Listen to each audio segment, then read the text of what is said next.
번째 주제로 한번 넘어볼까요? 스토학파에 대한 얘기를 우리가 앞에서 얘기를 좀 들었는데요. 용기, 절제, 지혜, 위기에 의연한 것과 성품, 타인을 다루는 방법을 연마해야 한다고 강조한다. 자신의 통제 밖에 있는 사건을 선호하는 무심의 영역으로 봄으로써 현세의 불안을 이기는 철학, 이것이 이제 스토학파다 이렇게 얘기를 합니다. 우리가 이제 내적 성장에 대한 욕구도 많고요. 그 다음에 이제 실패하고 난 이후에 뭐 개인의 회복에 대한 뭐 부분 여러 가지 얘기를 많이 하고 있죠. 그렇다면 NK 이리디온에서 말하고 있는 이러한 그 철학, 즉 다시 말해서 자신의 내적 성장 혹은 개인의 회복 탄력성을 위한 여러 가지 이야기들이 있거든요. 그래서 혹시 책에서 뭐 이런 부분이 있으시면 좀 소개도 부탁 좀 드리고, 개인적인 의견, 스토학파가 아까 이제 김효혁 대표님 말씀하셨다시피 현대에 굉장히 인기가 많이 이제 가지고 있다. 사람들이 관심을 많이 가지는 철학인 것 같아요. 그래서 그 이유는 뭘까? 거기에 대해서 한번 토론을 해봤으면 좋겠습니다. 우리 뭐 회장님 어떻게 보시는지요? 흔들리지 않는 초연한 마음을 가진다는 게 참 쉽지 않죠, 그죠? 늘 그 자리에 있어야 되고, 뭐 불교에서는 뭐 무념무상 이런 얘기하기도 하는데, 아니 뭐 장자, 도가철학에서 뭐 무기자연을 얘기하기도 하고, 그런 너무 어려운 것보다는 앞서에 뭐 잠깐 뭐 말씀을 드렸지만, 제가 11장에 돌아가다라는 부분이 죽음에 관련된 조금 이어지긴 한데, 그 부분입니다. 제가 한번 좀 읽어보도록 하겠습니다. 11장 돌아가다. 무엇을 잃어버렸을 때는 잃어버렸다라고 생각하지 말고 돌아갔다라고 생각하십시오. 자식이 죽었나요? 돌아간 것입니다. 아내가 죽었나요? 돌아간 것입니다. 재산을 잃었나요? 그건 역시 원래 주인에게 돌아간 것입니다. 빼앗아간 사람이 원망스럽습니까? 원래 주인이 되찾아오라고 해서 그런 것뿐인데 그 사람이 무슨 상관입니까? 그 재산은 당신이 잠시 맡아 돌봤을 뿐 당신의 것이 아니니 착각하면 안 됩니다. 여행자는 잠시 머무는 잠자리를 자신의 집이라 생각하지 않습니다. 여러분도 그렇게 여기십시오. 완전히 법정 스님이 말씀하셨던 무소유 이런 좀 느낌도 들고요. 그래서 물론 우리가 살아가는 어떤 지금 현실에서는 이렇게 뭔가를 하기가 굉장히 어렵죠. 왜냐하면 저도 자식을 키우는 입장에서 애들의 뭐 등록금, 생활비, 뭐 큰애는 지금 뭐 대학을 다니고 둘째는 예술고등학교에서 피아노를 지금 전공하고 있다 보니까 생각보다 애들 교육비에 들어가는 게 너무 많아요. 근데 이런 교육비를 어떻게 하려면 열심히 또 일을 해야 되고, 그러면 욕심을 버려야 된다고 하는데 욕심을 내지 않을 수가 없고요. 이런 좀 현실과 이런 참 우리 이게 뭐 에픽테토스도 마찬가지만 우리가 어떤 장자 이런 분들의 말씀들이 한편으로는 동떨어져 있지만, 근데 한편으로는 이런 말씀들을 듣고 나를 자꾸 비워나가는 어떤 과정들이 있어야 내 삶이 행복해지지 않을까. 근데 그런 과정들을 겪고 나야 결국은 자유라는 부분, 스스로 어떤 속박에서 벗어난 좀 자유가 있지 않을까, 이런 생각들을 좀 해봤습니다. 아까 뭐 말씀드린 조로바라든지 장자도 마찬가지고요. 한 가지만 조금 더 말씀을 드리면, 카잔차키스의 묘비명에 이렇게 적혀 있대요. 책에도 제가 좀 소개를 하긴 했었지만, 나는 아무것도 바라지 않는다. 나는 아무것도 두렵지 않다. 나는 자유다. 그러니까 또 이어지는 맥락인 것 같고요. 아무것도 바라지 않고 아무것도 두렵지 않기 때문에 스스로 좀 자유로울 수 있는 어떤, 저는 그렇지 않기에 이런 부분들을 조금 염원한다고 해야 될까요? 하여튼 그런 부분들이 있는 것 같습니다. 네, 스토아 철학과 자유를 좀 이렇게 연관지어 주시는 좋은 말씀인 것 같고요. 돌아가다라는 이 구절은 저도 읽고 참 감명 깊게 생각했던 부분입니다. 실제로 이렇게 하기 쉽지 않죠. 진짜 사랑하는 사람을 잃으면 굉장히 슬프고, 정말 더 사랑하는 돈을 잃으면 더 슬픈 게 사람인데, 그렇죠. 이게 쉽지 않다는 거죠. 그런데 스토아파는 돌아갔다 생각해라. 네 돈 아닌 거는 다른 사람의 돈이다. 뭐 이런 느낌. 이게 쉽지 않죠. 네. 네. 그래서 우리 그 김혜엽 대표님 어떻게 생각하시는지 얘기를 한번 들어볼까요? 네, 여기 보면은 선호하는 무심의 영역으로 보면서 현세의 불안을 이기는 철학으로 승리한 게 이제 스토아 철학이다 이렇게 얘기했는데요. 이렇게 선호하는 무심의 영역이라고 하면은 쉽게 얘기하면 우리가 길을 가다가 뭐 어떤 사람이 도둑질을 당해서 지갑을 뺏겼는데 뭐 내가 안 해도 되겠지라고 이렇게 무심해버리는, 정의를 위해서 뛰어들지 않고 거기에 우리가 익숙해져야지 삶을 편안하게 살 수 있다라고 얘기를 하는데요. 긍정적으로 얘기하자면, 근데 저는 이제 이 책에서 제가 처음 보면은 제 1장 통제할 수 있는 일과 통제할 수 없는 일이라고 했는데, 내가 이 삶을 살면서 어떻게 내 삶을 통제하고 통제 안 하고를 떠나서 일단은 사람에 대해서 스스로 할 수 있는 걸 다 단련시켜야 된다라고 생각이 들었고요. 그리고 두 번째 단계에서는 제 12장에 보면은 평정심이라고 나오고 있어요. 불안해하며 불행하게 사느니 쓸모없는 아리사람을 두는 편이 맞습니다. 그런 중요하지 않은 사람 때문에 평정심을 잃지 마십시오. 타인에 의해서 나의 평정을 잃지 말라는 거예요. 그래서 내 자신을 통제하는 방법을 연마하기 위해서는 항상 평정심을 가져야 된다. 이렇게 에피테푸스는 얘기하고 있는 것 같고요. 그러기 위해서 내가 어떻게 실천을 해야 될까라는 생각을 하게 되는데요. 그러기 위해서는 33장에 권면하는 행동 보면은 먼저 여러분 자신에게 어떤 인격과 품위를 처방하는 것으로 시작하십시오. 대부분 침묵을 지키거나 필요한 것만 말하고 몇 마디로 말해라. 대체로 침묵을 지키십시오. 아니면 아주 필요한 최소한의 말만 하십시오. 이렇게 얘기하고 있습니다. 우리가 삶을 살면은 정말 하고 싶은 얘기가 너무 많습니다. 특히 여자들끼리 모이면은 열심히 2시간 커피 마시고 밥 먹고 커피 마시고 커피숍으로 이동하고 그리고 집에 갈 때 저녁에 또 전화할게 라고 하고 헤어집니다.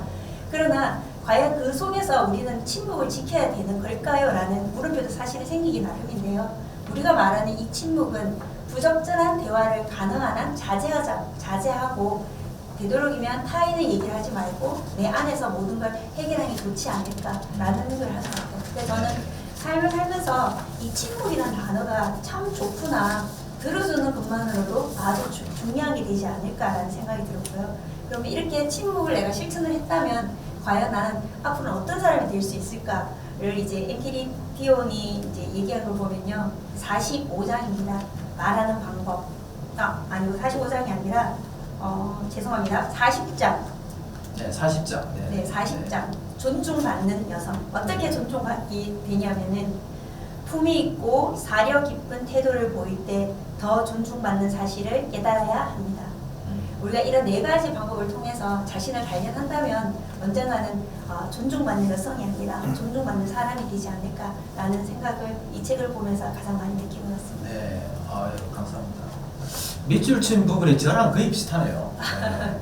저도 그 방금 말씀하셨던 그 부분에 제가 밑줄이 많이 쳐져 있는데, 이게 사람이 보는 눈이 비슷할 수도 있고, 그죠? 네. 좋은 말씀입니다. 저희들이 지금 얘기하고 있는 책이 출판사가 이소노미야죠. 네. 특정 출판사를 홍보하는 건 아닙니다. 네. 저희들이 이제 여러 책을 이제 선정을 하다 보니까 좀 쉽게 읽히는 책을 우리 선정을 했었죠. 그러다 보니까 이 출판사에서 출판된 내 마음대로 되지 않는 세상에서 살아남고 싶을 때 우리가 지금 이 책을 선정을 했는데, 저는 개인적으로 번역을 잘 하신 것 같아요. 우리 신혜연 선생님이 이제 번역을 하셨는데, 이 책 엔케 이리디온이라는 다른 책 판본을 제가 본 적이 있는데 어렵더라고요. 이 책은 상당히 번역도 잘 하셨고, 그래서 이소노미야라는 출판사도 최근에 제가 알았습니다. 네, 좋은 번역, 좋은 출판, 네, 감사드리고요. 우리 그 인문 톡톡 3번째 코너로 넘어가 볼까요? 이번 코너는 낭독 코너입니다. 그래서 책 전체에서 가장 감명 깊게 읽었던 부분을 우리가 낭독해보고 거기에 대한 얘기도 서로 한번 나눠보도록 그렇게 하겠습니다. 우선 뭐 회장님 전체 부분 중에서 나는 진짜 이 부분은 감명 깊게 읽었다. 라는 부분 하나만 콕 집어서 낭독을 해주시면 잔잔한 음악을 한번 깔아드릴게요. 한번 낭독을 좀 부탁드리겠습니다. 14장이고요.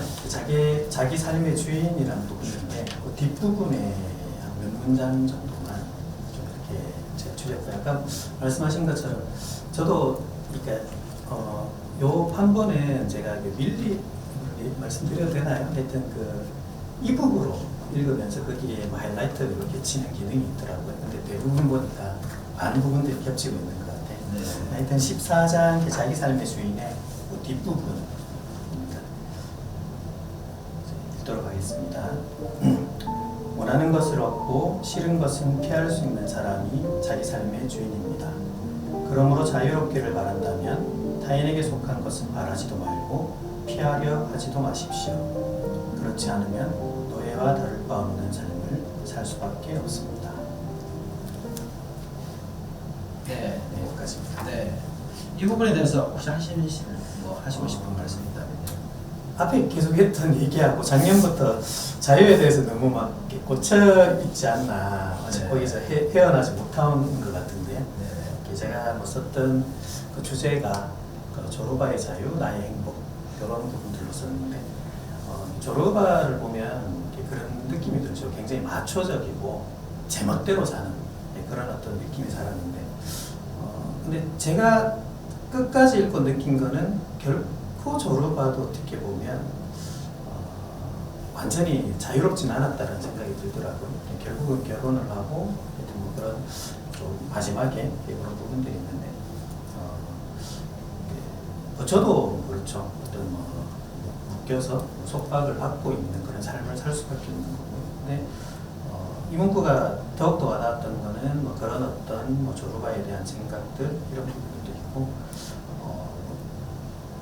문구 그대로입니다. 뭐 자유롭기를 원하지 않는 사람들은 없을 것 같고요. 저 또한 어떤 자유를 추구하고 있다 보니까 아까도 말씀드렸지만 뭐 돈이나 어떤 다른 부분에서 좀 자유로울 수 있어야 되는데 근데 참 어렵잖아요. 바라지도 말고 피하려 하지도 말라고 하는데 어떻게 이렇게 할 수 있을까? 저는 도저히 못한다라고 현재 살아가는 삶을 좀 그렇게 생각을 하고요. 그렇다면 저는 노예인가 아닌가 이런 부분들에 또 다른 또 고민으로 또 이어지는 것 같긴 한데 어쨌든 뭐 그럼에도 불구하고 이런 문구들을 계속해서 보면서 제 삶을 바꿔 나가야 되겠다는 생각을 하고요. 제가 좋아하는 성경 구절이 누가복음에 그 예수님이 뭐 제자하고 대화를 하면서 나오는 게 있는데 가장 작은 일을 하지 못하면서 네가 어찌 큰 일을 어떤 다른 일을 하려고 하느냐 이런 문구를 가장 좋아해요. 그러니까 진짜 작은 실천 하나의 어떤 그런 좋은 습관들을 만들어 나가다 보면 결국은 내 삶의 주인이 되어 나가지 않을까 이런 생각들을 한번 또 붙여보면서 제 생각을 좀 말씀드리겠습니다. 그러면 회장님은 조르바를 되게 많이 말씀하시는데요. 조르바 영어 맨 끝에 보면 음악이 나와서 조르바가 자유롭게 막 춤을 추잖아요. 네. 그런 평상시에 그 음악을 들으면 그런 자유로운 느낌이 많이 드시는지요? 꼭 그렇지는 않아요. 노래를 좋아하고 지금 합창이라는 뭐 활동도 하고는 있지만 잘 못하다 보니까 좀 그렇긴 한데 뭐 잔잔한 음악을 그냥 틀어놓고 그냥 멍 때리는 거. 그 시간에 오히려 저한테는 뭐 자유롭다는 생각이 들고 네. 춤을 좋아하지도 않고 저는 그렇습니다. 가끔 이게 그 라디오 채널에 보면 그 조르바의 그 음악이 나오거든요. 그 음악이 그러면 항상 그 바닷가 앞에서의 그 배경이 많이 오버랩이 되는 것 같아서 한번 물어봤습니다. 영화는 그렇게 끝나는데 실제 소설은 그렇게 끝나지는 않죠. 그거는 소설하군요. 네. 그죠? 끝까지 읽어보시면 그 느낌을 아실 수 있을 것 같습니다. 요즘 중년 남성들이 가장 좋아하는 채널이 자연의 삶. 자연의 삶. 중년 남성이 아니라 다행입니다. 그 회장님 또 나중에 또 방송에서 뵙는 거 알고 모르겠습니다. 아유, 저는 자유를 찾아서 산으로. 저는 그런 자유는 싫습니다. 그러면은 우리 김혜엽 대표님 낭독 한번 들어볼까요? 네. 네, 저는 20장 모욕이라는 장인데요. 여기는 이제 평균심을 가리키는 페이지입니다. 화가 날 때 그 화를 돋우는 것은 상대가 아니라 자기 자신의 생각입니다. 그러므로 처음부터 외적인 것만을 보고 휘둘리지 않도록 주의하십시오.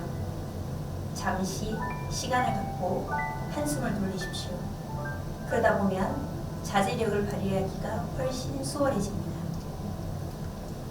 저는 이 단어가 여기 장의 이름이 모욕인데요. 모욕이라는 단어 말고 다른 단어를 쓰면 좋지 않았을까라는 생각이 많이 들어요. 자제력이라든가 아니면 평정심 이런 생각이 드는데요. 사람들은 항상 화가 나면 그냥 앞에서 얘기하시는 분들이 엄청 많으세요. 우리가 타인을 생각하지 않고, 물론 이제 가장 조심해야 될 부분들이 부부 간에, 가족 간에, 그리고 학생과 제자 간에, 가까운 사람들 간에인데요. 그렇게 생각을 하면 사람들은 화를 제일 먼저 내는 것 같습니다. 그럴 때면 정말 하나, 둘, 셋, 넷, 다섯, 5초라도 입을 다물고 눈을 감고 이따가 다시 얘기하는 게 더 좋지 않을까라는 생각이 참 많이 들고요. 그리고 얘와 같이 똑같이 45장을 보면 45장에 말하는 방법입니다. 겉만 보고 다 아는 것처럼 판단하는 실수를 저지르지 마십시오. 이것도 우리가 너무 선입견을 가지고 사람을 많이 판단을 하는데요. 이 판단이라는 단어가 정말 사람에게는 필요할까라는 생각을 많이 하게 됩니다. 우리가 말하는 방법도 여러 가지가 있겠지만 타인을 존중하면서 말할 수 있고, 그리고 타인의 생각을 들어주는 것도 좋은 방법 중에 하나니까 이런 걸 하는 게 오히려 더 좋지 않겠나라는 생각이 되게 많이 듭니다. 네, 말씀 잘 들었습니다. 저는 이 책에서 가장 짧은 문구가 들어있는 장 27장입니다. 성과 악. 이르지 못하게 하려고 목표가 있는 게 아닌 것처럼 이 세상에 본성적으로 악한 것은 없습니다. 이게 우리 보통 이제 토론을 하게 되면 성선설과 성악설에 대한 토론을 많이 하죠. 인간이 태어나면서 악한가 선한가 결론이 안 나요. 이거는 뭐 내가 롯데를 좋아하는지 뭐 이 얘기하고 똑같거든요. 그러니까 결론이 안 나는 얘기입니다. 어떻게 보면 마찬가지로 우리가 성선설, 성악설을 얘기할 때 이분은 제가 볼 때는 성선설인 것 같아요. 그래서 우리가 어떤 사람에 대해서 기대를 많이 하죠. 그런데 이 기대가 무너지는 것도 많고, 근데 결국 우리 그런 말 있지 않습니까? 땅에서 넘어진 자 땅을 짚고 일어선다. 그러니까 결국 사람을 통해서 그게 치유가 되고 사람을 통해서 또 다른 희망을 찾아가는 그런 얘기인 것 같아요. 그런 의미에서 이분은 저하고 코드가 좀 맞는다는 느낌. 네, 그래서 이분이 언제 태어나셨죠? 한 2000년 전입니까? 예, 2000년 전이죠. 그러니까 저는 이 책을 읽으면서 느낀 게 뭐냐면 2000년 전이나 1000년 전이나 현재나 사람이 생각하는 거의 비슷하다. 이제 주변 환경이 달라지고 그랬을 뿐이지 생각하는 거는 좀 비슷하다는 느낌이 좀 많이 들었던 것 같아요. 그래서 우리 그 역사를 뛰어넘어 함께 공감할 수 있는 부분도 뭐 이런 것 때문이지 않은가라는 생각을 합니다. 오늘 하루만이라도 여러분의 힘이나 의지로 어찌할 수 없는 것들에 대한 걱정을 멈추시고 로마 철학자 에픽테토스의 명언을 가슴에 새기는 하루가 되시기 바랍니다. 로마 철학자에게 배우는 삶의 지혜, 내 마음대로 되지 않는 세상에서 살아남고 싶을 때 오늘 토론한 책은 에픽테토스의 엔케 이리디온입니다. 오늘 참석해 주신 김동석 회장님, 김혜엽 대표님 두 분께 감사 인사를 드리고요. 시청자 여러분 끝까지 시청해 주셔서 대단히 감사합니다. 지금까지 수성날의 방송국 보이는 라디오 김동균의 인문톡톡 DJ 김동균입니다. 네, 감사합니다.